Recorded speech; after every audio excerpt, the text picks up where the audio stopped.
So you're then arguing to say that for 1500 years, you have a canon of scripture which has books in it which themselves are no longer considered canonical. And not even for 1500 years, because as I said, the canon of scripture wasn't actually defined until the end of the 4th century. So you've actually got 1200 years in which a selection of books that were then reformed by the reformers in the 16th century was used by the church. But the 4th century councils being referenced here are local councils. They were fallible. And there was not one universal view. They didn't decisively settle things.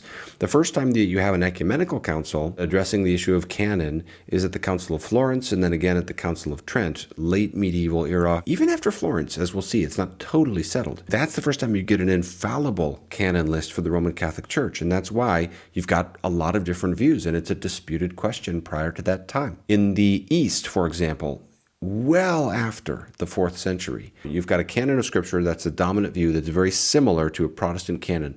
This comes from the Synod of Laodicea, and you see it all throughout the major Eastern theologians. Cyril of Jerusalem, Athanasius, Gregory of Nazianzus, all the way to John of Damascus in the 7th century. There's this idea of a 22-book Hebrew canon based upon the 22 letters of the Hebrew alphabet. It's a little tricky. There's little exceptions. The book of Baruch and also the letter of Jeremiah is often included as a part of Jeremiah, all as one book. And then Susanna is included as part of Daniel sometimes.